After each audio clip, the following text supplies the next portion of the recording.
खलीफा हारून रशीद के शासनकाल में बगदाद में एक अत्यंत धनाढ्य और सुसंस्कृत व्यापारी रहता था। वह शारीरिक रूप से तो सुंदर था ही, मानसिक रूप से और भी सुंदर था। वहां के अमीर उमरा उसका बड़ा मान करते, यहाँ तक कि खलीफा के आवास के लोगों में भी वह विश्वस्त था और महल की उच्च सेविकाएं उसी के यहाँ से वस्त्राभूषण आदि लिया करती थी। खलीफा का कृपा पात्र होने के कारण सभी प्रतिष्ठित नागरिक उसके ग्राहक थे और उसका व्यापार खूब चलता था। बका नामक एक अमीर का बेटा अबुल हसन विशेष रूप से उसका मित्र था और रोज 2-3 घंटे उसकी दुकान पर बैठता था। बका फरस देश के अंतिम राजवंश का व्यक्ति था, इसलिए अबुल हसन को भी शहजादा कहा जाता था। अबुल हसन अत्यंत रूपवान युवक था, जो स्त्री पुरुष भी उसे देखता वह मोहित हो जाता था। इसके अतिरिक्त अबुल हसन बड़ा कला प्रवीण था। गायन वादन और कविता करने में भी वह अद्वितीय था। वह व्यापारी की दुकान में जब गाना बजाना शुरू कर देता था तो उसे सुनने के लिए लोगों की भीड़ जमा हो जाती थी। एक दिन शहजादा अबुल हसन व्यापारी की दुकान पर बैठा था। उसी समय चितकबरे रंग के खच्चर पर सवार एक युवती आई। उसके आगे पीछे 10 सेविकाएं भी थी। वह सुंदरी कमर में एक सफेद पटका बांधे थी, जिसमें 4 अंगुल चौड़ी लेस ढकी हुई थी। वह हीरे मोती जड़े इतने आभूषण पहने थी जिनके मूल्य का अनुमान भी कठिन काम है। उसकी दासियों की सुंदरता भी झिलमिले नकाबों के अंदर से झलक मारती थी। फिर स्वयं स्वामिनी की सुंदरता का क्या कहना। वह युवती अपनी जरूरत का कुछ सामान लेने के लिए उक्त व्यापारी की दुकान पर आई। व्यापारी उसे देखकर झपट कर आगे बढ़ा और अत्यंत स्वागत सत्कार पूर्वक उसे दुकान के अंदर ले आया और एक सज्जित कक्ष में बिठाया। शहजादा अबुल हसन भी एक कमख्वाब से मड़ी हुई तिपाही ले आया और सुंदरी के सामने उसे रखकर उसके पांव उस पर रखे और झुककर कालीन की उस जगह का चुंबन किया जहां उसके पांव रखे थे। अब उस सुंदरी ने सुरक्षित स्थान समझकर अपने चेहरे का नकाब उतार दिया। शहजादा अबुल हसन उसके अनुपम सौंदर्य को देखकर आश्चर्यचकित रह गया। वह सुंदरी भी शहजादे के मोहक रूप को देखकर मोहित हो गई। दोनों एक दूसरे के प्रेम पाश में जकड़ गए। सुंदरी ने कहा कि आप बैठ जाइए, मेरे सन्मुख आपका खड़े रहना ठीक नहीं। अबुल हसन बैठ तो गया, किंतु चित्रवत उसे देखता ही रहा। वह सुंदरी शहजादे की दशा से समझ गई कि यह मुझ पर मुग्ध है। उसने उठकर व्यापारी को अलग ले जाकर अपनी इच्छित वस्तुओं के बारे में पूछताछ और मोड़भात किया और फिर उस शहजादे का नाम पता पूछा। व्यापारी ने कहा, महोदया, यह नौजवान अबुल हसन है। यह बका का पुत्र है। इसका दादा ईरान का अंतिम बादशाह था। इसके परिवार की कई कन्याएं खलीफा के वंश में ब्याही गई है। वह सुंदरी इस बात से बड़ी प्रसन्न हुई कि उच्च वंशीय है। उसने व्यापारी से कहा, मुझे यह नौजवान बड़ा सुसंस्कृत लगता है और इसके साथ बात करके मुझे बड़ी प्रसन्नता होती है। आपकी सहायता से मुझे इससे भेंट होने की आशा है। मैं एक विशेष दासी को आपके पास भेजूंगी। उस समय आप इसे अपने साथ लेकर मेरे यहाँ आए। मैं इसे अपने बाग और महल की सैर कराऊंगी और इससे उसका जी खुश होगा। आप मुझ पर कृपा करके इसे अपने साथ जरूर लाएं। व्यापारी समझ गया कि सुंदरी भी शहजादे पर मुग्ध है। उसने शहजादे को लाने का वादा किया। इसके बाद वह अनिंद सुंदरी अपने रूप की छटा बिखेरती हुई अपने घर को चल दी। शहजादा बड़ी देर तक टकटकी लगाए उस मार्ग को देखता रहा जहां से होकर वह गई थी। काफी देर इसी तरह बीती तो व्यापारी ने कहा, भाई, यह तुम्हें क्या हो गया है? एक ही जगह पागल की तरह देखे जा रहे हो। लोग तुम्हें इस दशा में देखेंगे तो कितना हंसेंगे। तुम अपने को संभालो और दूसरी बातों में ध्यान लगाओ। शहजादे ने कहा, मित्र, यदि तुम मेरे हृदय की दशा जानते तो शायद ऐसा न कहते। जब से मैंने उस मनमोहिनी को देखा है, मैं उसी का हो रहा हूं। उसका ध्यान बिल्कुल नहीं भुला पा रहा हूं। भगवान के लिए यह तो बताओ कि उसका नाम क्या है और वह कहाँ रहती है? व्यापारी ने कहा, मेरे प्यारे मित्र, इस सुंदरी का नाम शमसुन्निहार है। यह खलीफा की सबसे चहेती सेविका है। अबुल हसन ने कहा, यह सुंदरी यथा नाम तथा गुण है। शमसुन्निहार का अर्थ है दोपहर का सूर्य। इसका सौंदर्य वास्तव में दोपहर की सूर्य की भांति प्रखर है, जिस पर निगाह नहीं ठहरती। इसीलिए एक बार इसे देखने पर मैं और कुछ देख नहीं पा रहा हूं। व्यापारी ने समझाना चाहा कि उस सुंदरी के प्रेम में फंसना ठीक नहीं है। उसने कहा, यह खलीफा की सबसे प्यारी सेविका है और वे इसे इतना मानते हैं कि मुझे कह रखा है कि इसे जिस चीज की जरूरत हो इसे तुरंत दी जाए। यह मेरा निश्चित आदेश है। इस प्रकार व्यापारी ने और भी बातें कही कि खलीफा का प्रेम प्रतिद्वंद्वी बनने में जान का खतरा है, लेकिन अबुल हसन पर उसके समझाने बुझाने का कोई प्रभाव नहीं पड़ा और वह शमसुन्निहार के लिए तड़पता रहा। यह सब चल रहा था कि एक दिन शमसुन्निहार की भेजी हुई विशेष दासी आई। उसने चुपके से व्यापारी से कहा कि स्वामिनी ने आपको और शहजादे को बुलाया है। वे दोनों तुरंत उसके साथ हो लिए। शमसुन्निहार खलीफा के विशाल राजप्रासाद की एक कोने में बने हुए भव्य आवास में रहती थी। दासी दोनों आदमियों को अपनी स्वामिनी के आवास में एक गुप्त द्वार से ले गई। अंदर ले जाकर उसने दोनों को एक स्वच्छ और सुंदर स्थान पर बिठाया। तुरंत ही सुसंस्कृत सेवकों ने सोने की तश्तरियों में भांति भांति के खाद्य पदार्थ लाकर रख दिए। जब वे लोग जी भर खा चुके तो एक दासी उनके लिए सुगंधित मदिरा मूल्यवान प्यालों में लाई। मद्यपान के बाद उनके हाथ धुलवाए गए और भांति भांति के इत्र उनके सामने लाए गए, जिन्हें उन्होंने अपने कपड़ों पर मला। इसके बाद वही विश्वस्त दासी इन लोगों को एक अति सुंदर बारहदरी में ले गई। उसकी छत गुंबद की तरह थी और उसमें रत्न जड़े थे। सामने की ओर संगमरमर के 2 विशाल खेमे थे, जिनमें नीचे की ओर भांति भांति के पशु पक्षियों के सुंदर रंगों में मनोहारी चित्र बने थे। बारहदरी के फर्श पर भी तरह तरह के फूल बूटों के चित्र बने थे। एक ओर नाजुक सी 2 अलमारियां रखी थी, जिनमें चीनी, बिल्लौर, संगमूसा आदि के अत्यंत सुंदर पात्र रखे हुए थे। उन पात्रों पर सोने के पानी से बड़े सुंदर चित्र बने थे और सुलेख लिखे हुए थे। दूसरी ओर के खंभों में दरवाजे लगे थे, जिसके बाद बरामदा था। बरामदे के बाद बाग था। बाग की जमीन पर भी रंगीन पत्थर जड़े हुए थे। बारहदरी के दोनों ओर 2 सुंदर और बड़े हौज थे, जिनमें सैकड़ों फव्वारे छूट रहे थे। बाग में 20 तरह के पक्षी वृक्षों पर बैठे चहचहा रहे थे। यह लोग उस अनुपम शोभा का आनंद ले ही रहे थे कि बहुत सी दासियां जो सुंदर वस्त्राभूषण पहनी थी आई और बारहदरी में बिछी हुई सुनहरे काम की चौकियों पर बैठ गईं और तरह तरह के वाद्य यंत्र अपने सामने रखकर उन्हें ठीक करने लगी, ताकि आज्ञा मिलते ही गाना बजाना शुरू कर दें। यह दोनों भी ऐसे स्थान पर बैठ गए जहां से सब कुछ देख सके। उन्होंने देखा कि एक और ऊंची रत्न जटित चौकी रखी है। व्यापारी ने शहजादे से चुपके से कहा, अनुमानतः यह बड़ी चौकी स्वयं शमसुन्निहार के बैठने के लिए है। यह महल खलीफा के राजप्रासाद ही का एक भाग है, किंतु इसे विशेष रूप से शमसुन्निहार के लिए बनवाया गया है। कारण यह है कि खलीफा के महल में जितनी दासियां और सेविकाएं हैं, उनमें वह सबसे अधिक शमसुन्निहार ही को चाहता है। शमसुन्निहार को अनुमति है कि जहां चाहे खलीफा से पूछे बगैर चली जाए। खलीफा स्वयं भी जब इसके पास आना चाहता है तो पहले से संदेश भिजवा कर आता है। वह अभी आती ही होगी। व्यापारी शहजादे से यही वार्ता कर रहा था कि एक दासी ने आकर गाने वालियों से कहा कि गाना बजाना शुरू करो। उन लोगों ने तुरंत अपने अपने साजों को बजाना शुरू कर दिया और गाने वालियां गाने लगी। शहजादा उस स्वर्गोपम संगीत को सुनकर मुग्ध सा रह गया।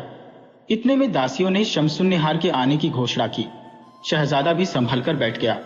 सबसे पहले वही विशेष और मुख्य दासी आई, जिसने 10 मजदूरिनों से उठवाकर बड़ी चौकी शहजादे के बैठने की जगह के पास रखवाई। फिर कई हबशिन बांदियां हथियार लेकर उस चौकी के पीछे पंक्तिबद्ध होकर खड़ी हो गईं। 20 गायिकाएं और वाद्यकर्मियां सामने खड़ी हो गईं, जहां से वह आने वाली थी। कुछ ही देर में मंद मंद हंसगति से चलती हुई शमसुन्निहार उन्हीं प्रतीक्षारत सेविकाओं के मध्य अपनी चौकी की ओर आने लगी।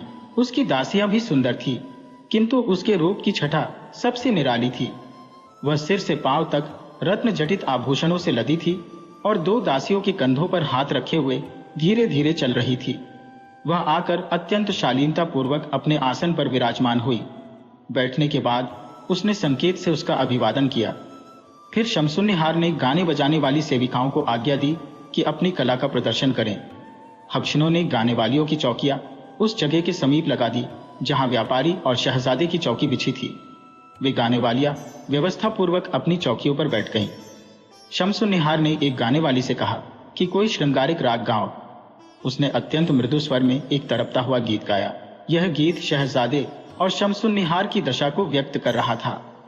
शहजादा भावातिरेक में बेहाल हो गया। उसने एक वादिका से बांसुरी ली और बांसुरी पर तड़पते हुए प्रेम की एक ध्वनि निकाली और बहुत देर तक उसे बजाता रहा। जब उसने बजाना खत्म किया तो शमसुन्निहार ने वही बांसुरी उससे ली और एक हृदयग्राही ध्वनि निकाली, जिसमें शहजादे की बजाय रागिनी से अधिक तड़प थी। शहजादे ने फिर एक वाद्य यंत्र लिया और एक अति मोहक रागिनी उस पर बजानी शुरू की। अब ऐसा वातावरण हो गया कि शहजादा और शमसुन्निहार इतने प्रेम विह्वल हो गए कि उनका संयम जाता रहा। शमसुन्निहार अपनी चौकी से उठकर बारहदरी के अंदरूनी हिस्से में जाने लगी। शहजादा भी उसके पीछे चल दिया। 2 क्षण बाद ही दोनों आलिंगनबद्ध हो गए और सुध-बुध खोकर जमीन पर गिर पड़े। दासियों ने दौड़कर दोनों को संभाला और बेदमुश्क का अरक छिड़क कर दोनों को चैतन्य किया। शमसुन्निहार ने होश में आते ही पूछा कि व्यापारी कहाँ है। व्यापारी बेचारा अपनी जगह बैठा कांप रहा था। उसकी समझ में नहीं आ रहा था कि इस कांड की परिणति कहाँ होगी और खलीफा को यह हाल मालूम हो जाएगा तो क्या होगा। शहजादे ने आकर कहा कि शमसुन्निहार तुम्हें बुलाती है, तो वह उठकर उसके पास आया। शमसुन्निहार ने उससे कहा कि मैं आपकी बड़ी आभारी हूं कि आपने शहजादे से मेरा मिलन करवा दिया। व्यापारी ने कहा, मुझे यह आश्चर्य है कि आप लोग एक दूसरे से मिलन होने पर भी इतने विह्वल क्यों हैं। शमसुन्निहार ने कहा कि सच्चे प्रेमियों की यही दशा होती है। उन्हें वियोग का दुख तो सालता ही है, मिलन में भी उनकी व्याकुलता कम नहीं होती। यह कहने के बाद शमसुन्निहार ने दासियों को भोजन लाने की आज्ञा दी। शमसुन्निहार, शहजादे और व्यापारी ने रुचिपूर्वक भोजन किया। फिर शमसुन्निहार ने शराब का प्याला उठाया और एक गीत गाकर उसे पी गई। दूसरा प्याला उसने शहजादे को दिया। उसने भी एक गीत गाकर प्याला पी लिया। यह आनंद मंगल हो ही रहा था कि एक दासी ने धीरे से कहा कि खलीफा का प्रधान सेवक मसरूर खलीफा का संदेश लाया है और आपकी प्रतीक्षा में खड़ा है। शहजादा और व्यापारी यह बात सुनकर बड़े भयभीत हुए और उनके मुंह पर हवाइयां उड़ने लगी। शमसुन्निहार ने उन्हें धीरज बधाया और दासी से कहा कि तुम मसरूर को कुछ देर बातों में उलझाओ ताकि मैं शहजादे को छुपा सकूं। मैं शहजादे को छुपा लूंगी तो मसरूर को बुलाऊंगी। वह दासी गई तो शमसुन्निहार ने आज्ञा दी कि बारहदरी के दरवाजे बंद कर दो और बाग की तरफ लगे बड़े पर्दे गिरा दो ताकि रोशनी न आए। फिर उसने शहजादे और व्यापारी को बारहदरी के ऐसे कोने में बिठा दिया जहां से वे किसी को दिखाई न दें। यह सब करके उसने पूर्ववत गाने बजाने वालियों को कला प्रदर्शन की आज्ञा दी और आदेश दिया कि मसरूर को अंदर लाया जाए। मसरूर 20 दासों के साथ आया और शमसुन्निहार को झुककर अभिवादन करने के बाद बोला कि खलीफा आपके विरह में व्याकुल है और आपसे भेंट के लिए बड़े इच्छुक है। शमसुन्निहार ने खुश होकर कहा, यह तो मेरा बड़ा भाग्य है कि वे कृपा करना चाहते हैं। मैं तो उनकी दासी हूं, जब चाहे आए। लेकिन मसरूर साहब, आप कुछ देर लगाकर ही उन्हें लाए। कहीं ऐसा ना हो कि जल्दी में खलीफा के स्वागत के प्रबंध में कुछ त्रुटि रह जाए। यह कहकर शमसुन्निहार ने मसरूर और उसके सेवकों को विदा किया और खुद आंखों में आंसू भरकर शहजादे के पास आई। व्यापारी उसे आंसू बहाते देखकर घबराया कि कहीं ऐसा न हो कि भेद खुल गया हो। शहजादा भी प्रेम मिलन में यह अचानक व्याघात देखकर अत्यंत दुखी होकर आहें भरने लगा। इतने ही में एक विश्वसनीय दासी ने शमसुन्निहार से कहा कि आप बैठी क्या कर रही है, नौकर चाकर आने लगे हैं और खलीफा किसी भी समय आ सकते हैं। शमसुन्निहार ने सर्द आह खींचकर कहा कि भगवान भी कैसा निर्दयी है कि मिलन होते ही विरह का दुख हम पर डाल दिया। यह कहकर उसने दासी से कहा, इन दोनों को ले जाकर उस मकान में रखो जो बाग के दूसरे कोने पर है। इन्हें बिठाकर मकान में ताला लगा देना। फिर अवसर पाने पर इन्हें मकान के गुप्त द्वार से निकालकर दजला नदी के किनारे ले जाकर नाव पर बिठा देना। यह कहकर उसने शहजादे का आलिंगन करके उसे विदा किया। दासी ने होशियारी के साथ शहजादे और व्यापारी को दजला नदी के तट वाले मकान में पहुंचाकर कहा कि तुम बेखटके यहाँ रहो, किसी को पता नहीं चलेगा। यह कहकर दासी तो मकान में बाहर से ताला लगाकर चली गई, किंतु यह दोनों काफी देर तक इधर उधर घूमकर देखते रहे कि शायद कहीं भागने का रास्ता मिल जाए, किंतु उन्हें कोई रास्ता नहीं मिला। फिर उन्होंने झरोखे से देखा कि खलीफा के अंगरक्षक पैदल और सवार बाग में आ रहे हैं।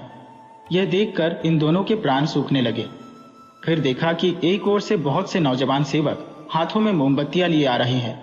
उनके पीछे 100 हथियारबंद अंगरक्षक है और उनके मध्य खलीफा और उसका प्रधान भृत्य मसरूर है। जब खलीफा रात को किसी प्रेसी के घर जाता था तो पूरी सुरक्षा का प्रबंध किया जाता था।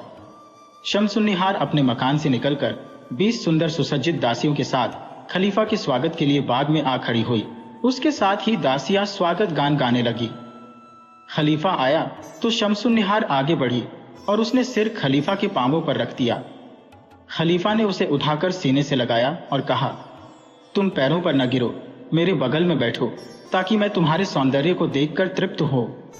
शमसुन्निहार खलीफा के बगल में बैठी और उसने एक गाने वाली को इशारा किया। गाने वाली ने एक विरह संबंधी गीत बड़े करुण स्वर में गाया।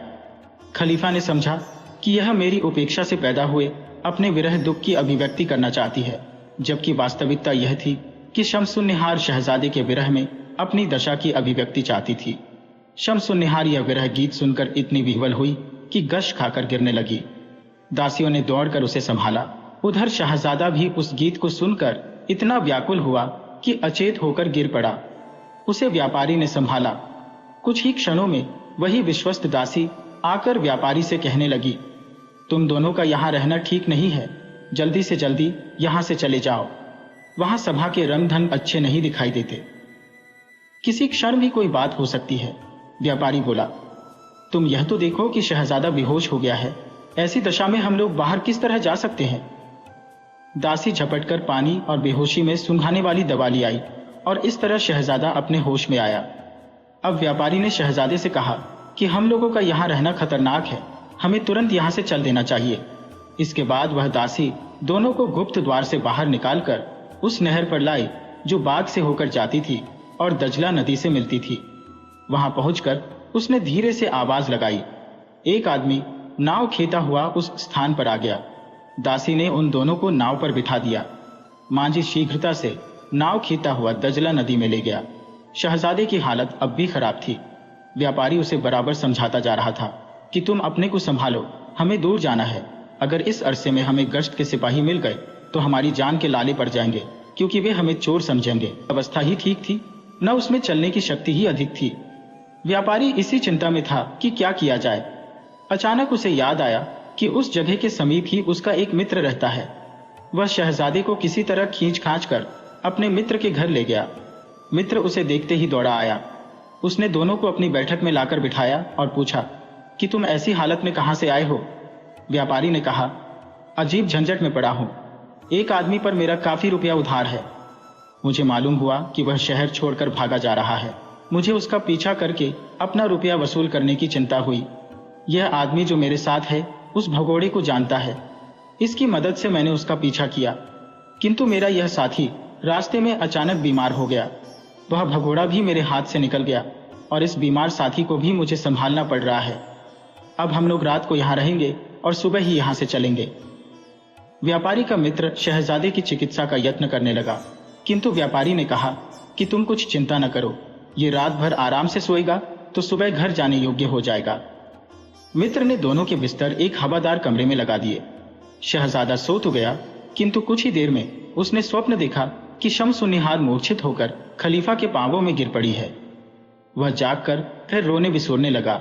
व्यापारी भी खुदा खुदा करके रात काट रहा था ताकि सुबह होते ही अपने घर पहुंचे। वह जानता था कि उसके घर वाले चिंता में पड़े होंगे, क्योंकि वह कभी रात को घर से बाहर नहीं रहता था। सुबह होते ही वह मित्र से विदा हुआ और शहजादे को लेकर अपने घर पहुंचा। उसे देखकर घर वालों को धैर्य हुआ। उसने बात बना दी कि व्यापार के एक जरूरी काम से उसे अचानक बाहर जाना पड़ गया था। अपने हृदय में वह भगवान को धन्यवाद देता था कि कितनी खतरनाक जगह से प्राण बचाकर निकल आने में सफल हुआ था। शहजादा 2-3 दिन व्यापारी के घर रहा। फिर उसके रिश्तेदार आए और उसे उसके घर ले गए। विदा होते समय शहजादे ने व्यापारी से कहा, भाई, तुम मेरी दशा को भुला न देना। जब से मैंने स्वप्न में शम्सुन्निहार को अचेत देखा है, मेरी अवस्था बड़ी शोचनीय हो गई है। उसका कुछ हाल मिले तो मुझसे जरूर कहलवा देना। व्यापारी ने कहा, तुम चिंता न करो, वह विशेष दासी जरूर शम्सुन्निहार का समाचार मुझ तक पहुंचाएगी।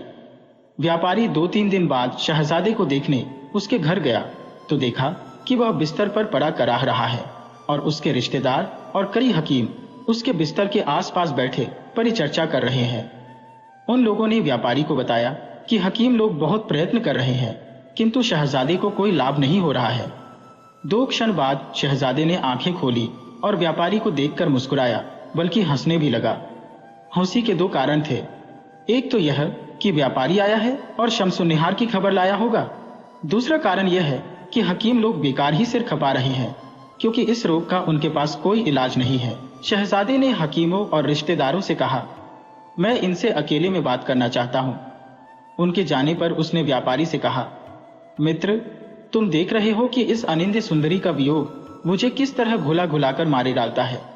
सारे कुटुंबीजन और मित्रगण मेरी यह अवस्था देखकर बराबर दुखी रहते हैं।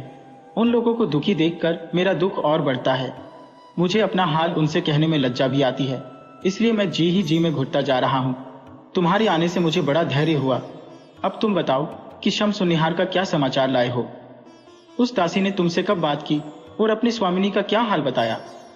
व्यापारी ने बताया कि दासी अभी तक नहीं आई है। शहजादा ये सुनकर आंसू बहाने लगा। व्यापारी ने कहा कि तुम्हें चाहिए कि अपने को संभालो, रोने से कुछ भला तो होना नहीं है। शहजादा बोला कि मैं क्या करूं, मैं लाख अपने को संभालता हूं किंतु संभाल नहीं पाता। व्यापारी ने कहा तुम बेकार की चिंता न करो, दासी आज नहीं तो कल आएगी ही और शम्सुन निहार की कुशलता का समाचार देगी। इस प्रकार उसे बहुत कुछ धैर्य बंधाकर व्यापारी अपने घर आया। घर आकर देखा कि शम्सुन निहार की दासी उसकी प्रतीक्षा कर रही है।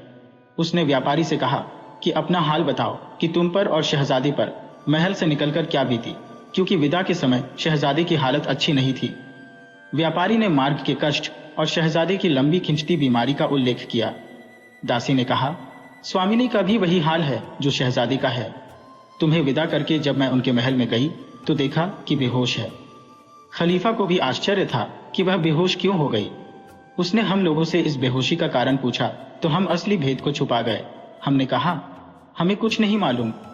हम लोग केवल रोते धोते रहे। कुछ देर में स्वामिनी की आंखें खुली। खलीफा ने पूछा शम्सुन निहार, यह बेहोशी तुम्हें क्यों आ गई? स्वामिनी ने कहा आपने अचानक मुझ पर इतनी कृपा की कि स्वयं आकर कृतार्थ किया। इसी आनंद अतिरेक को मैं न संभाल सकी और अचेत हो गई। मैं बड़ी हतभागिनी हूं कि आपने तो मुझ पर इतनी कृपा की और मैंने आपको चिंता में डाला। खलीफा ने कहा हम जानते हैं कि तुम्हें हमसे बड़ा प्रेम है। हम इस बात से बड़े प्रसन्न भी हैं। अब तुम किसी और कमरे में न जाना, यहीं बिस्तर लगवाकर सो जाना। ऐसा न हो कि चलने फिरने से तुम्हारी तबीयत और खराब हो जाए। यह कहकर खलीफा ने विदा ली। उसके जाने के बाद स्वामिनी ने मुझे संकेत से अपने पास बुलाया और तुम लोगों को हाल पूछा। मैंने कहा कि वे दोनों आनंद पूर्वक सकुशल यहां से चले गए। मैंने उन्हें शहजादे के बेहोश हो जाने की बात नहीं बताई। फिर भी उसने रोकर कहा शहजादे, न जाने मेरे विछोह में तुम पर क्या बीती होगी। ये कहकर वे फिर बेहोश हो गईं। दासियों ने दौड़कर उनके मुंह पर बेदमुश्क का अरक छिड़का तो वे होश में आई। मैंने कहा स्वामिनी, क्या आप इस तरह जान देंगी और हम सबको मारेंगी? आपको अपने प्रिय शहजादे की सौगंध है, अपना मन दूसरी बातों से भलाए। उन्होंने कहा तुम ठीक कहती हो, लेकिन मैं क्या करूं, मन ही वश में नहीं है। फिर उसने दासी को हटा दिया, सिर्फ मुझे अपने पास रहने को कहा। रात भर वह शहजादे का नाम ले लेकर रोती रही। सुबह मैं उसे उठाकर उसके मुख्य विश्राम कक्ष में ले गई। वहां खलीफा के आदेश से भेजा हुआ हकीम पहले ही से मौजूद था। कुछ देर में खलीफा स्वयं वहां आ गए। दवा दारू की गई, लेकिन उससे कोई लाभ नहीं हुआ। उल्टे उसकी दशा और गंभीर होती गई। 2 दिन बाद उसे रात को थोड़ी देर के लिए नींद आई। सुबह उठकर उन्होंने मुझे आज्ञा दी कि मैं तुम्हारे पास आऊं और शहजादे का समाचार लाकर उन्हें दूं। व्यापारी ने कहा उनसे कहो शहजादा बिल्कुल ठीक ठाक है, किंतु शम्स निहार की बीमारी की बात सुनकर बड़ा चिंतित है। उनसे यह भी कहना कि वे ध्यान रखे कि खलीफा के सामने उनके मुंह से कोई ऐसी बात न निकल जाए जिससे हम सब मुसीबत में फंस जाए। व्यापारी ने दासी से यह कहकर उसे विदा किया और स्वयं शहजादे के समीप गया और उसे बताया कि शम्सुन निहार ने तुम्हारा हाल पूछने के लिए दासी भेजी थी। उसने दासी से सुनी हुई बातें विस्तार पूर्वक शहजादे को बताईं। शहजादे ने व्यापारी को रात भर अपने पास रखा। सुबह व्यापारी अपने घर आया। कुछ ही देर हुई थी कि शम्सुन निहार की दासी उसके पास आई और उसे सलाम करके कहा कि स्वामिनी ने यह पत्र शहजादे के लिए भेजा है। व्यापारी उस दासी को लेकर शहजादे के पास गया और बोला कि शम्सुन निहार ने तुम्हारे लिए यह पत्र भेजा है और साथ ही अपनी दासी को तुम्हारी कुशलता जानने के लिए भेजा है। शहजादा यह सुनकर उठ बैठा। उसने दासी को बुलाकर पत्र उससे लिया और पत्र को चूमकर उसे आंखों से लगाया।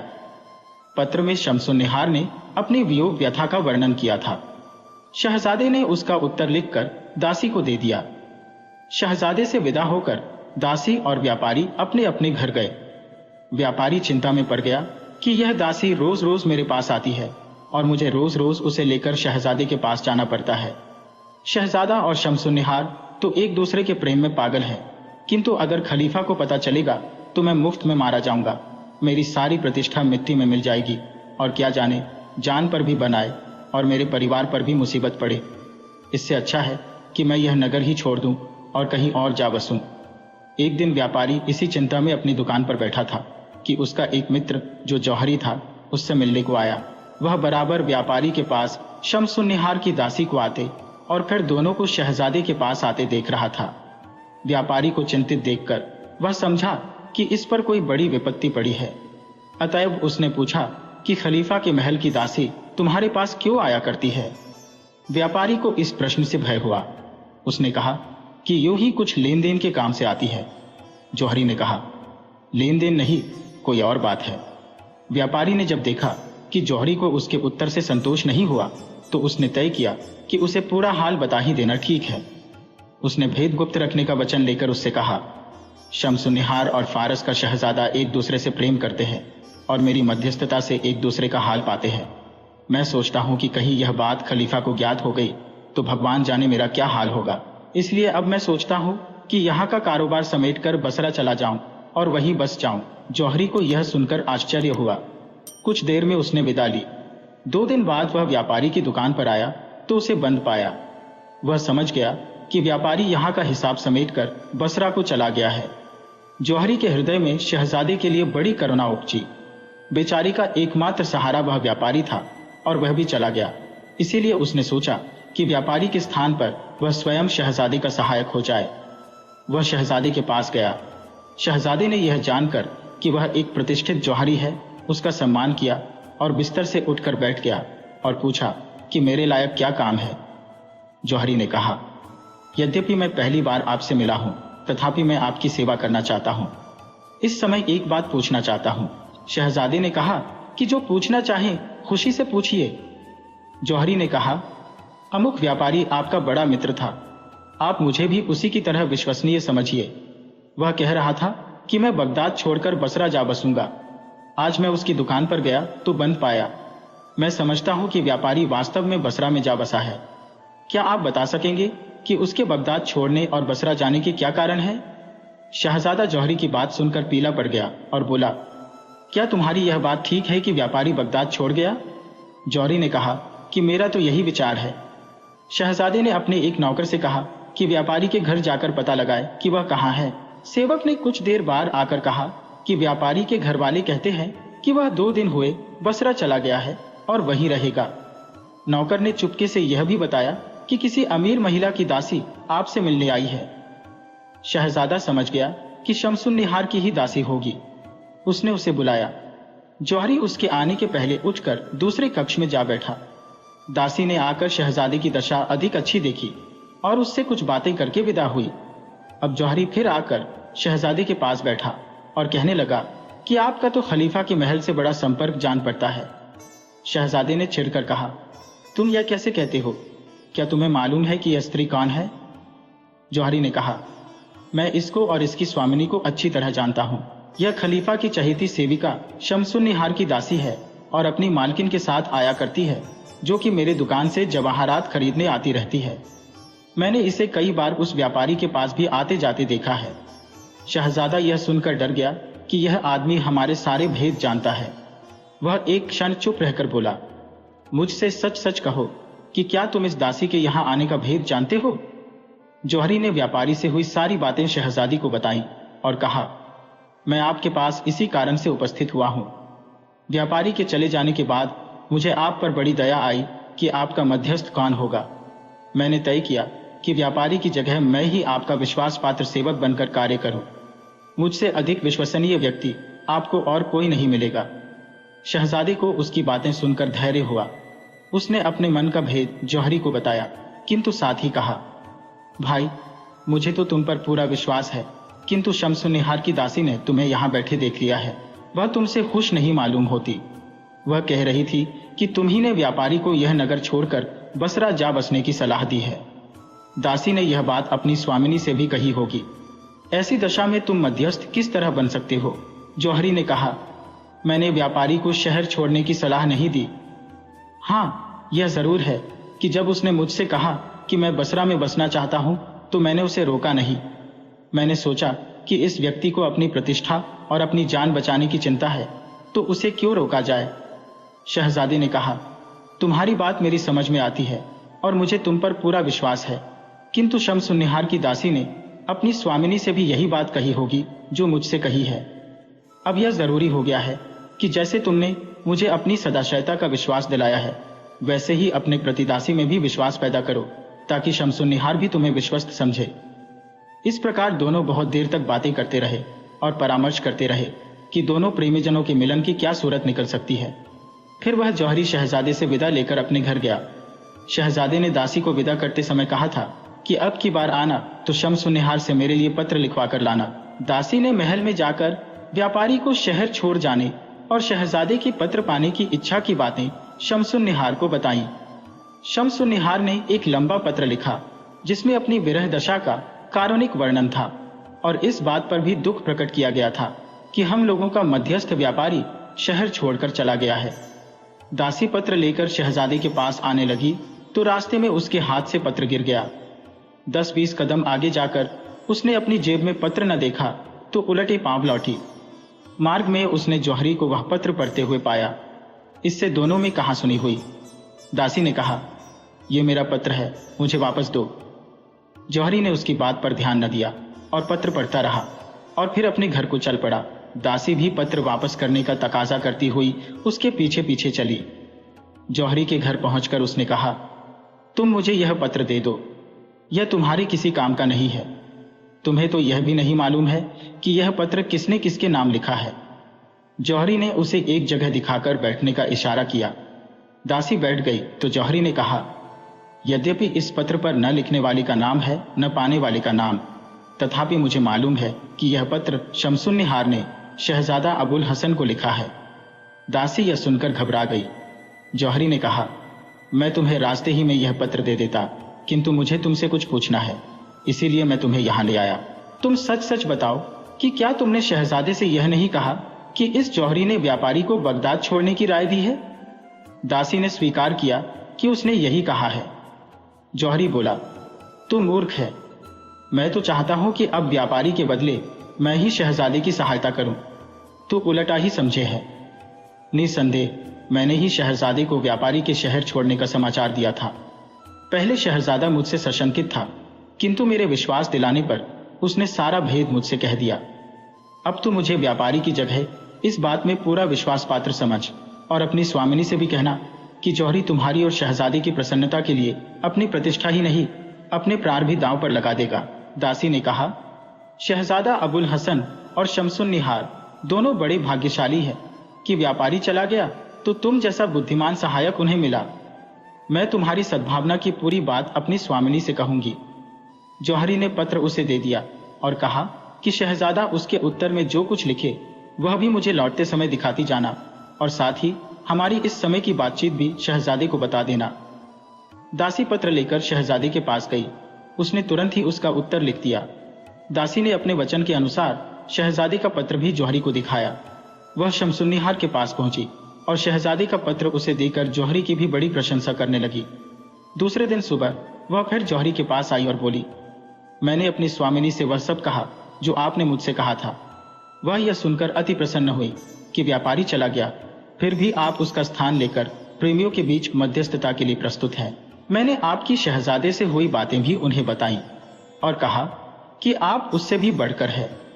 वह और भी खुश हुई और कहने लगी कि मैं चाहती हूं कि ऐसे भले मानस से भेंट करूं जो बगैर कहे और बगैर पूर्व परिचय के खतरा उठाकर भी दूसरों की सहायता करने को राजी हो जाता है।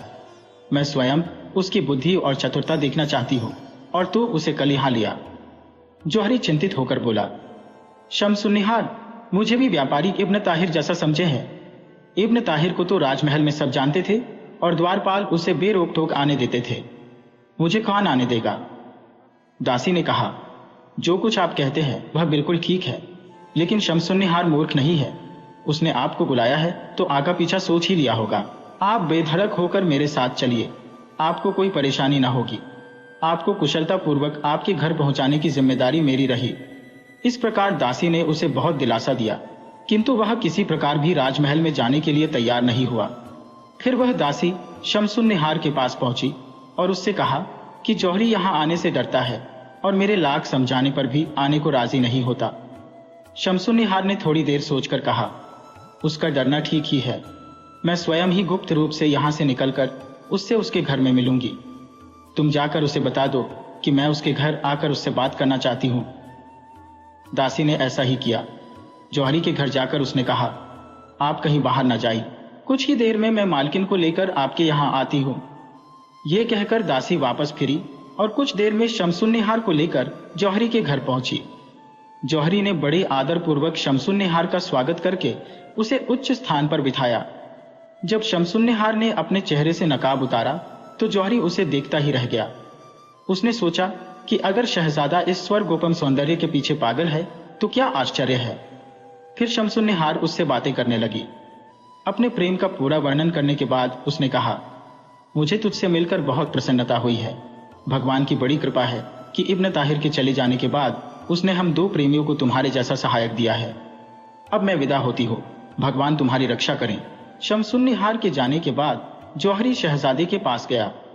शहजादे ने उसे देखते ही कहा, मित्र, मैं तुम्हारी ही प्रतीक्षा कर रहा था। कल शमसुन्निहार की दासी ने मुझे उसका पत्र लाकर दिया, किंतु उससे तो मेरी विरह व्यथा और बढ़ गई। क्या यह संभव नहीं है कि परम सुंदरी शमसुन्निहार कृपा करके स्वयं ही कोई उपाय ऐसा करे जिससे हम दोनों का मिलन हो। इब्न ताहिर होता तो शायद कोई रास्ता निकलता। उसके जाने के बाद मेरी समझ में नहीं आता कि मैं किस तरह शमसुन्निहार से मिलूं। जौहरी ने कहा, इतना निराश होने की जरूरत नहीं है। मैंने आपके उद्देश्य की पूर्ति के लिए जो उपाय सोचा है उससे बढ़कर कोई उपाय नहीं हो सकता। यह कहकर जौहरी ने सविस्तार शहजादी को बताया कि किस प्रकार मैंने दासी को राजी किया और किस तरह शमसुन्निहार ने मेरे घर आकर मुझसे बातचीत की। उसने कहा कि आप दोनों की भेंट अवश्य होगी, किंतु मेरा या आपका राजमहल में जाना ठीक नहीं है। मैं एक सुंदर भवन को किराए पर लेने का प्रबंध करूंगा जहां आप दोनों मिल सकें। शहजादा यह सुनकर बड़ा खुश हुआ। उसने जौहरी का बड़ा आभार प्रकट किया और कहा कि तुम जैसा कहोगे वैसा ही करूंगा। जौहरी उससे विदा होकर अपने घर आया। दूसरे दिन दासी फिर आई। जौहरी ने कहा, बहुत अच्छा हुआ कि तुम आई, मैं तुम्हारी ही प्रतीक्षा कर रहा था। दासी ने कारण पूछा तो जौहरी ने कहा कि शहजादे का विरह में बुरा हाल है। तुम जैसे भी हो शमसुन्निहार को लाओ ताकि दोनों का मिलन हो सके। दासी ने कहा, स्वामिनी का भी शहजादे के विरह में यह हाल है जैसे कोई मछली गर्म बालू पर तड़प रही हो, किंतु आपका घर बहुत छोटा है, उन दोनों के मिलन के योग्य नहीं है। जौहरी ने कहा कि मैंने एक बड़ा मकान ठीक किया है, तुम मेरे साथ चलकर उसे देख लो। दासी ने उसके साथ वह मकान देखा और पसंद किया और बोली कि मैं अभी आती हूं। अगर स्वामिनी आने को राजी होती है तो मैं उन्हें लेकर तुरंत आ जाऊंगी। दासी विदा होकर कुछ ही देर में फिर जौहरी के पास आ गई और जौहरी को अशर्फियों की एक थैली देकर बोली, ये स्वामिनी ने इसलिए भिजवाई है कि आप उस बड़े मकान में आवश्यक साज सज्जा करा लें और नाश्ते, पलंग, मसनद आदि वहां पर तैयार रखिए। ये कहकर दासी चली गई और इधर जौहरी ने अपने व्यापारी मित्रों के यहाँ से कई सोने चांदी के बर्तनों और गद्दे, तकिया, मसनद, पर्दे आदि मंगवाकर उक्त मकान को सजा दिया। सारा प्रबंध करने के बाद वह शहजादे के पास गया और उससे अपने साथ चलने को कहा। शहजादा उत्तम और सजीले कपड़े पहनकर जौहरी के साथ चला। जौहरी उसे सुनसान गलियों से होकर बड़े मकान में ले आया। शहजादा मकान और साज सज्जा को देखकर प्रसन्न हुआ और जौहरी से इधर उधर की बातें करता रहा। दिन ढला और शमसुन्निहार अपनी उसी विशिष्ट दासी तथा अन्य दासियों को लेकर वहां गई। शहजादा और शमसुन्निहार दोनों एक दूसरे को देखकर ऐसे प्रसन्न हुए जिसका वर्णन शब्दों में नहीं हो सकता। बहुत देर तक तो वे बगैर बोले चाले एक दूसरे को एकटक देखते ही रहे। फिर दोनों ने अपनी अपनी विरह व्यथा का इतने कारुणिक रूप से वर्णन किया कि जौहरी की आंखों में आंसू आ गए और शमसुन्निहार की तीनों दासियां रोने लगी। जौहरी ने उन दोनों को तसल्ली दी और धैर्य से काम लेने के लिए समझाया बुझाया। फिर दोनों को उस जगह लाया जहां जलपान की व्यवस्था थी। जलपान के उपरांत वे लोग वहां पर आकर मसनदों पर बैठे जहां से उठकर नाश्ता करने गए थे। वे एक दूसरे से प्रीतिपूर्वक वार्तालाप करने लगे। शमसुन्निहार ने पूछा कि यहाँ कोई बांसुरी तो नहीं होगी। जौहरी ने सारा प्रबंध पहले ही कर रखा था। उसने एक बांसुरी लाकर दे दी। शमसुन्निहार ने बांसुरी पर बड़ी देर तक प्रेम और विरह को व्यक्त करने वाली एक धुन बजाई। इसके बाद शहजादे ने भी उसके जवाब में उसी बांसुरी पर बड़ी कारुणिक ध्वनि में एक विरह राग निकाला। इतने ही में मकान के बाहर बड़ा शोरगुल सुनाई दिया। 2 क्षण बाद जौहरी का एक नौकर दौड़ा दौड़ा आया और बोला कि द्वार पर बहुत से आदमी जमा है और वे द्वार तोड़कर अंदर आना चाहते हैं। उसने कहा कि जब मैंने उनसे पूछा कि तुम कौन हो और क्या चाहते हो, तो उन्होंने मुझे पीटना शुरू कर दिया और मैं जान बचाकर द्वार बंद कर के अंदर भाग गया। यह सुनकर जौहरी स्वयं द्वार पर गया कि देखे कि क्या बात है। द्वार खोला तो देखा कि 100 आदमी हाथों में नंगी तलवारें ले खड़े हैं। उसकी हिम्मत न उनसे बात करने की हुई, न अंदर वापस आने की। वह एक पड़ोसी की, जिसे वह पहले से जानता था, दीवार पर चढ़कर उसके मकान में कूद पड़ा। उसने पड़ोसी को बताया कि मुझ पर क्या बीत रही है।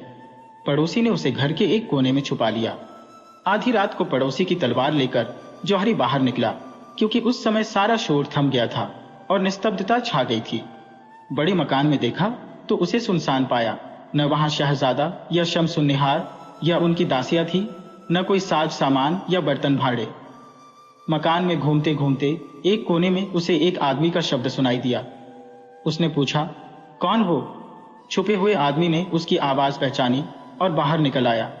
वह जौहरी का एक सेवक था। जौहरी ने उससे पूछा कि वे हथियारबंद लोग क्या गश्त के सिपाही थे।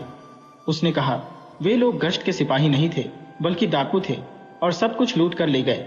कई दिनों से यह लोग लूट मार कर रहे हैं और कई मोहल्लों में जाकर कई घरों में डाका डाल चुके हैं। जौहरी को भी विश्वास हो गया कि वे लोग डाकू ही थे, क्योंकि वे सारी चीजें भी लूट कर ले गए थे। उसने शहजादा और शमसुन्निहार के साथ सारा साज सामान भी गायब देखा तो सिर पीटने लगा कि जिन मित्रों से वह चीजें मांग कर लाया था, उन्हें क्या जवाब दूंगा। सेवक ने उसे धैर्य देते हुए कहा, विश्वास रखिए कि शहजादा और शमसुन्निहार दोनों कुशल पूर्वक होंगे। जहां तक मांगे की चीजों की बात है, उसके बारे में भी आपके मित्र कुछ न कहेंगे, क्योंकि इस डाके का समाचार तो सबको मालूम ही हो जाएगा। जौहरी सोचने लगा कि इब्न ताहिर ही अच्छा रहा कि समय रहते निकल गया। मेरा माल तो लूटा ही है, देखो आगे क्या होता है, जान भी बचती है या नहीं। सवेरा होने पर सारे शहर में डाके का समाचार फैल गया। जौहरी के मित्र भी उसके घर पर सहानुभूति प्रकट करने आए, क्योंकि उन्हें मालूम था कि वह मकान उसने किराए पर लिया था। जिन मित्रों से चीजें मांग कर लाया था, उन्होंने तो कह दिया कि सामान की चिंता न करो, लेकिन जौहरी को शहजादा और शमसुन्निहार की चिंता होने लगी कि न जाने उन पर क्या बीत रही हो। मित्रों की विदा होने के बाद जौहरी के सेवक उसके लिए भोजन लाए, किंतु उसे शमसुन्निहार और शहजादे की चिंता इतनी सता रही थी कि उसने नाम मात्र को भोजन किया। वह इसी तरह चिंता में पड़ा था कि दोपहर को एक सेवक ने उससे कहा कि एक आदमी आपसे मिलना चाहता है। उस आदमी ने अंदर जाकर जौहरी से कहा कि यहाँ नहीं, अपने किराए वाले बड़े मकान में चलो, वही तुमसे बात करूंगा। जौहरी को आश्चर्य हुआ कि इस अजनबी को यह कैसे मालूम है कि मैंने कोई मकान किराए पर लिया था। आदमी उसे घुमावदार गलियों से होकर ले चला और बोला कि इन्हीं गलियों से होकर डकैत कल तुम्हारे घर आए थे। जौहरी को यह तो आश्चर्य हो ही रहा था कि इसे सब बातें मालूम कैसे हैं। इस बात पर भी आश्चर्य और भय हो रहा था कि वह उसे उसके दूसरे मकान में भी नहीं ले जा रहा था, बल्कि कहीं और ही ले जा रहा था। चलते चलते शाम हो गई। जौहरी बहुत थक भी गया था और उसका भय भी बहुत बढ़ गया था, किंतु उसकी कुछ कहने की हिम्मत नहीं पड़ रही थी। शाम को वे लोग दजला नदी पर पहुंचे और नाव से नदी पार करके नदी पार वाले क्षेत्र में भी गलियों में चलते चलते एक मकान के सामने पहुंचे, जहां खड़े होकर उस आदमी ने ताली बजाई। दरवाजा खुलने पर वह आदमी जौहरी को अंदर ले गया। अंदर 10 व्यक्ति बैठे थे, जिन्होंने जौहरी का स्वागत किया और आदर पूर्वक अपने पास बिठाया। कुछ देर में उनका सरदार आया, जिसके बाद सबने भोजन किया। भोजन के बाद उन लोगों ने जौहरी से पूछा कि क्या तुमने कभी पहले भी हमें देखा है। उसने कहा कि न तो मैंने पहले तुम लोगों ही को देखा, न नदी पार के इस हिस्से की गलियां ही देखी। फिर उन लोगों ने कहा कि कल रात जो कुछ तुम्हारे साथ हुआ वह साफ साफ बताओ। जौहरी ने आश्चर्य से कहा कि तुम लोगों को यह कैसे मालूम कि कल रात मेरे साथ कोई विशेष घटना घटी थी। उन लोगों ने कहा कि हमें यह उस पुरुष और स्त्री से मालूम हुआ जो कल रात तुम्हारे साथ थे, लेकिन हम चाहते हैं कि तुम्हारे मुंह से पूरा विवरण सुने। जौहरी सोचने लगा कि कहीं यही तो वे डाकू नहीं है जो रात को आए थे। उसने कहा, भाइयों, जो कुछ होना था वह हो गया, किंतु मुझे असली चिंता उसी आदमी और उसी सुंदरी की है। तुम लोगों को उनका कुछ हाल मालूम हो तो बताओ। उन लोगों ने कहा कि तुम उन दोनों की चिंता छोड़ दो, वे दोनों कुशलतापूर्वक है। उन्होंने जौहरी को 2 कक्ष दिखाए और कहा, वे दोनों अलग अलग इन्हीं कमरों में है। उन्हीं से हमें तुम्हारा पता चला है और उन्होंने बताया है कि तुम उनके सहायक और मित्र हो। हम लोगों का काम किसी पर दया करना नहीं है, फिर भी हमने अपने स्वभाव के विपरीत उन दोनों को बड़ी सुख सुविधा के साथ रखा और उन्हें किसी प्रकार का कष्ट नहीं होने दिया, और हम तुम्हें भी कोई कष्ट नहीं होने देंगे। अब जौहरी को विश्वास हो गया कि वे डाकू है। उसने उनकी दया के लिए आभार प्रकट किया और शहजादी तथा शमसुन्निहार की प्रेम कथा आरंभ से पिछली रात तक विस्तार पूर्वक बताई। उन लोगों ने आश्चर्य से कहा, क्या यह सच है कि यह आदमी फारस के शहजादे बका का पुत्र अबुल हसन है और यह स्त्री खलीफा की प्रेयसी शमसुन्निहार है? जौहरी ने कहा कि मैंने जो कुछ कहा है बिल्कुल सच कहा है। जब डाकुओं को जौहरी के कहने का विश्वास हुआ तो उन्होंने एक एक करके अबुल हसन और शमसुन्निहार के पास जाकर अपने अपराध के लिए क्षमा प्रार्थना की। उन्होंने कहा कि हम लोग आपको जानते नहीं थे, इसीलिए हमसे यह अपराध हुआ है। उन्होंने कहा कि हमने जो कुछ आपके घर से लूटा था वह सब का सब तो वापस नहीं कर सकते, क्योंकि उसमें से बहुत कुछ हमारे अन्य साथी ले गए हैं, किंतु सोने और चांदी के बर्तन जरूर यहाँ है, उन्हें हम वापस कर देंगे।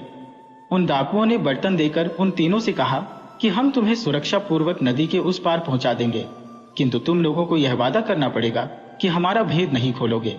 उन तीनों ने कसम खाई कि हम लोग तुम्हारे बारे में किसी को नहीं बताएंगे। इसके बाद वे डाकू उन तीनों को एक नाव में बिठाकर नदी के पार तक छोड़ गए, किंतु जो ही वे तीनों तट पर उतरे कि गश्त के सिपाही इधर आ निकले। डाकू तो उन्हें देखते ही अपनी नाव तेजी से खेते हुए भाग गए, किंतु गश्त वालों ने इन तीनों को पकड़ लिया और पूछा कि तुम लोग इस निर्जन स्थान में क्या कर रहे थे? जौहरी ने सच्ची बात न बताई, बल्कि कहा कि डाकू दल मेरे घर डाका डालकर मुझे पकड़ ले गए और इन दोनों को भी मेरे यहाँ से पकड़ ले गए। आज न जाने क्या सोचकर उन्होंने हम सभी को नदी पार पहुंचा दिया और लूटा हुआ कुछ माल भी वापस कर दिया। उसने कहा कि वे लोग जो नाव में नदी पार कर रहे हैं डाकू ही है। गश्त के मुखिया ने उसकी बात का विश्वास कर लिया। उसे छोड़कर शहजादे और शमसुन्निहार से पूछने लगे कि तुम लोग कौन हो और इस सुंदरी को उसके घर से कौन लाया है? इस पर शहजादा तो कुछ न बोला, किंतु शमसुन्निहार ने गश्ती दल के मुखिया को अलग ले जाकर कुछ कहा। उसने तुरंत घोड़े से उतरकर उसे सलाम किया और आदेश दिया कि 2 नावें लाई जाएं। उसके एक पर शमसुन्निहार को बिठाकर उसके घर पहुंचाने का आदेश दिया, दूसरी पर माल की गठरियों के साथ ही शहजादे और जौहरी को बिठाकर अपने 2 सिपाही उनके साथ कर दिए ताकि वे उन्हें सुरक्षा पूर्वक उनके घर पहुंचा दें। किंतु वे सिपाही इन लोगों से खुश नहीं थे। उन्होंने नाव को शहर के घाट पर ले जाने के बजाय कारागार की ओर मोड़ दिया और जौहरी के लाख प्रतिवाद करने पर भी उन्हें कारागार में पहुंचा दिया। कारागार के प्रधान अधिकारी ने इन लोगों से पूछा कि तुम लोग कौन हो और तुम्हें क्यों पकड़ा गया है? जौहरी ने इस अधिकारी को भी पूरी बात बताई और कहा कि गश्ती दल के मुखिया ने हमारी बात का विश्वास करके हमें हमारे घर पहुंचाने का आदेश दिया था, किंतु इन 2 सिपाहियों ने हमें बंदीगृह में पहुंचा दिया। शायद यह लोग हमसे कुछ घूस चाहते थे और वह न मिलने पर उन्होंने ऐसा किया। कारागृह के अधिकारी को भी जौहरी की बात का विश्वास हो गया। उसने गश्त के दोनों सिपाहियों को खूब डांटा फटकारा और अपने 2 सिपाहियों को आदेश दिया कि दोनों को माल असबाब के साथ शहजादी के घर पर पहुंचा दिया जाए। जब यह दोनों शहजादी के घर पहुंचे तो इतने थके थे कि एक कदम चलना भी मुश्किल था, किंतु शहजादे के नौकरों ने दोनों को सहारा देकर अंदर पहुंचाया और आराम से बिठाया। जौहरी कुछ ताजादम हुआ तो शहजादे ने अपने नौकरों को आज्ञा दी कि जौहरी को माल असबाब के साथ आराम से उसके घर पर पहुंचा दिया जाए। जौहरी जब अपने घर आया तो देखा कि घरवाले उसकी चिंता में रो पीट रहे हैं। जौहरी को सही सलामत देखकर उन लोगों को ढांढस बंधा और सब उससे पूछने लगे कि तुम कहाँ गए थे और क्या हुआ था। उसने यह कहकर कि मैं बहुत थका हूं, सभी को चुप कर दिया और चुपचाप अपने बिस्तर पर लेट गया। 2 दिन में जौहरी अपनी थकान और मानसिक आघात से उबर सका। तीसरे दिन वह अपने एक मित्र के घर जी बहलाने जा रहा था कि मार्ग में एक स्त्री ने उसे अपने पास आने का इशारा किया।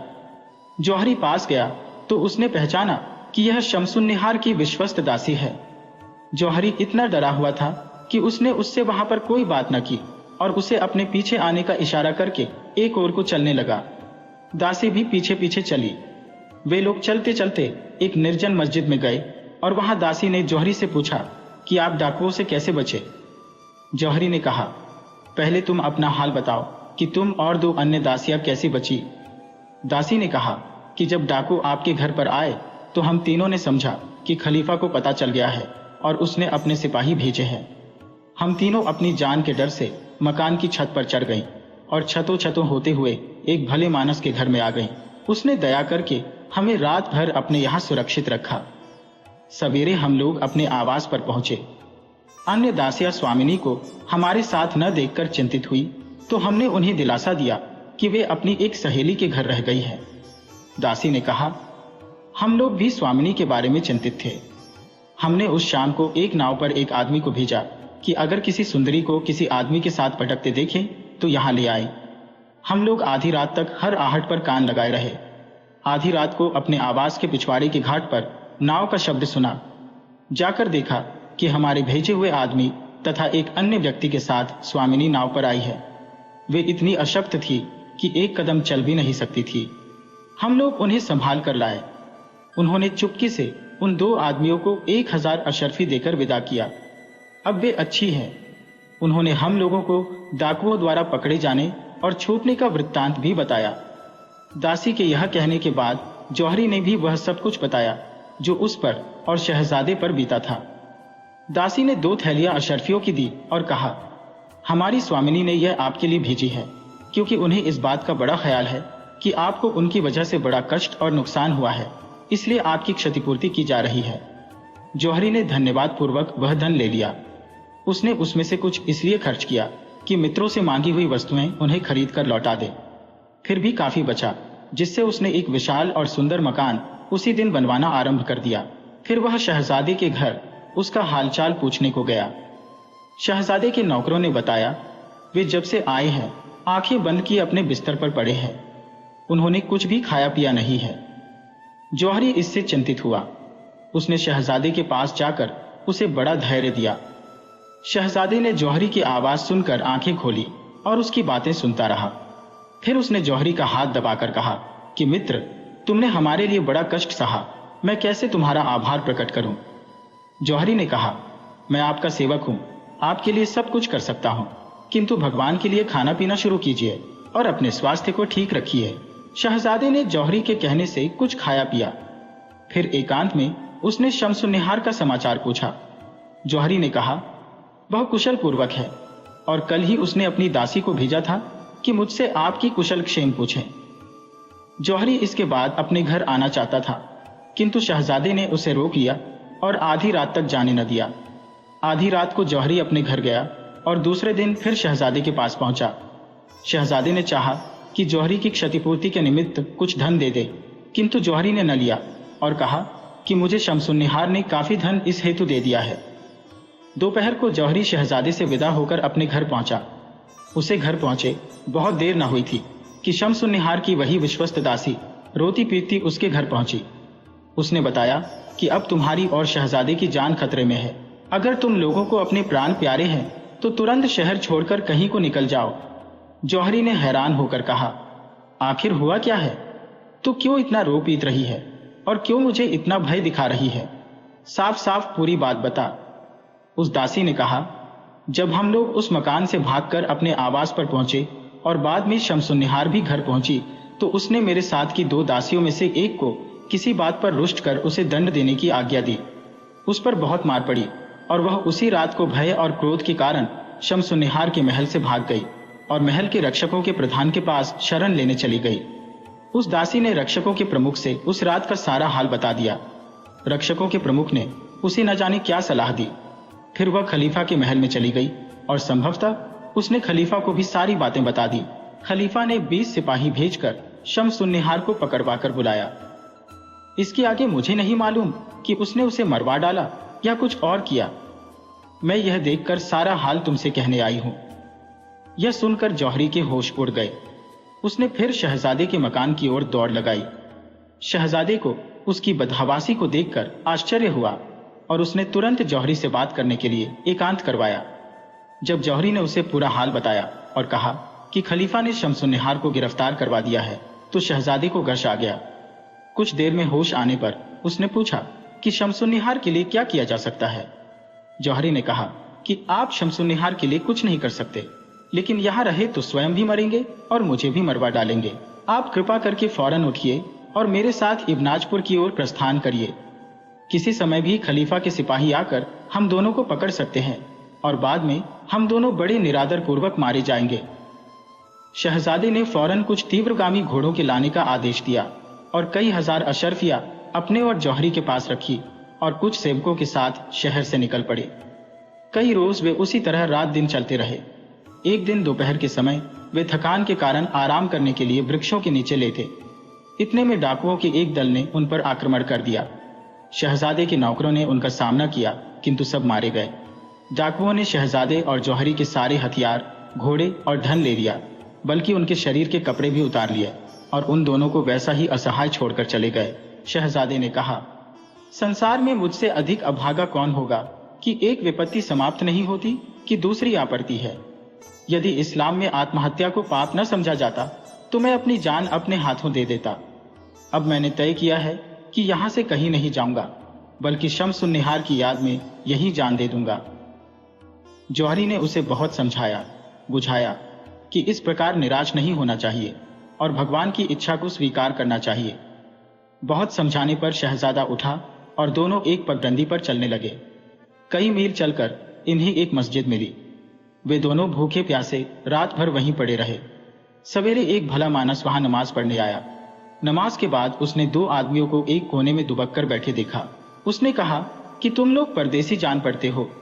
जौहरी ने कहा, हमारी दशा आप देख ही रहे हैं। हम लोग बगदाद से आ रहे थे कि रास्ते में डाकुओं ने हमें लूट लिया, कुछ भी हमारे पास न छोड़ा।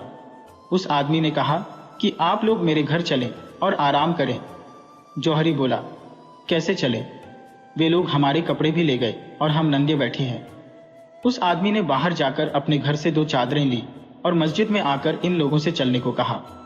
अब जौहरी को कुछ और ही शक हुआ कि यह आदमी इतना कृपालु क्यों है।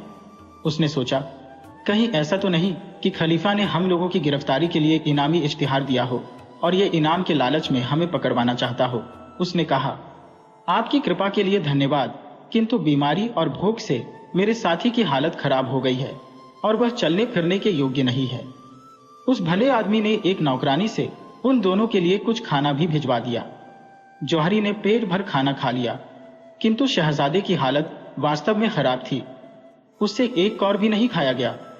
उसने समझ लिया कि मेरा अंत समय आ गया है और वह जौहरी से बोला, भाई, अब मैं बच नहीं सकता। तुम देख ही रहे हो कि मैंने शमसुन्निहार के प्रेम में क्या क्या विपत्तियां उठाई और इस अंत समय में भी उसी की याद कर रहा हूं। मुझे मरने का दुख नहीं है। अब तुमसे अंतिम प्रार्थना है कि मैं मर जाऊं तो मेरे शव को कुछ दिनों के लिए इसी भले आदमी की निगरानी में छोड़ना और बगदाद जाकर मेरी माता को मेरी मृत्यु की सूचना देना और कहना कि यहां से मेरी लाश उठवा कर ले जाए और विधिपूर्वक दफन करवाए। ये कहकर शहजादे ने अपने प्राण छोड़ दिए। जौहरी उसके लिए बहुत देर तक विलाप करता रहा। उस दिन उस भले आदमी के पास लाश रखवाकर एक यात्री दल के साथ बगदाद की ओर चला। बगदाद पहुंचकर उसने शहजादे की मृत्यु की सूचना उसकी मां को दी। बेचारी वृद्धा जवान बेटे के लिए सिर पीट पीट कर बहुत रोई। फिर कई सेवकों के साथ वहां गई जहां शहजादे का शव रखा हुआ था।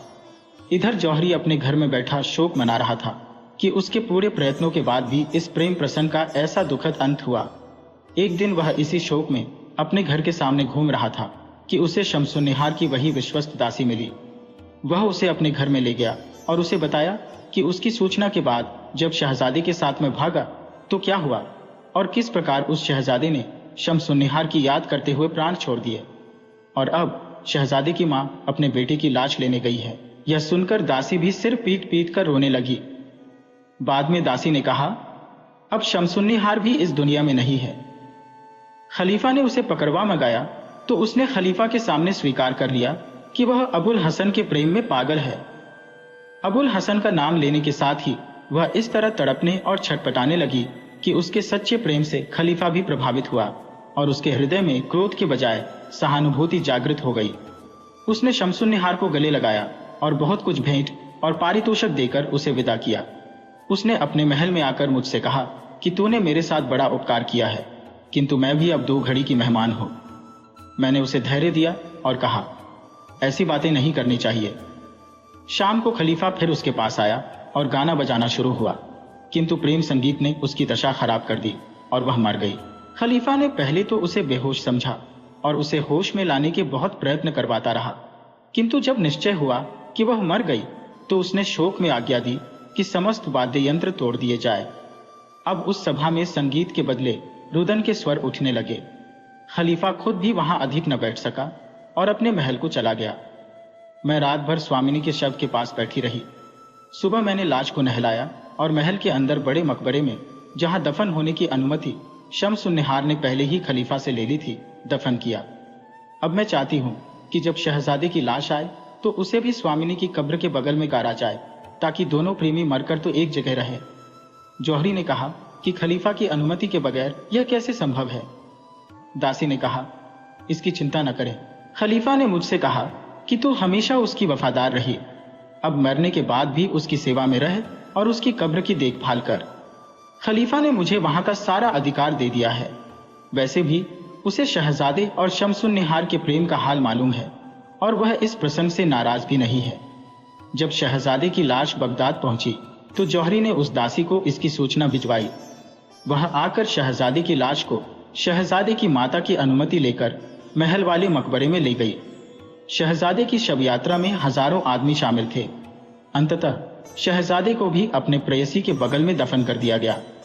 तब से दूर दूर के देशों से लोग आकर उनकी कब्रों पर मनौती मानते हैं।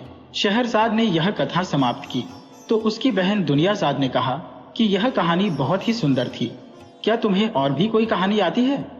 शहरजाद बोली, यदि मुझे आज प्राणदंड न मिला तो मैं कल शहजादा कमरुज्जमा की कहानी सुनाऊंगी। बादशाह शहरयार ने नई कहानी सुनने के लालच में उस दिन भी शहरजाद का वध नहीं करवाया और अगली सुबह के पूर्व शहरजाद ने नई कहानी आरंभ कर दी। वीडियो अच्छी लगी हो तो इसे लाइक करें और ऐसी ही मजेदार कहानियों के लिए चैनल को सब्सक्राइब करें और बेल आइकन दबाएं। ज़्यादा से ज़्यादा अपने दोस्तों को शेयर करें। धन्यवाद।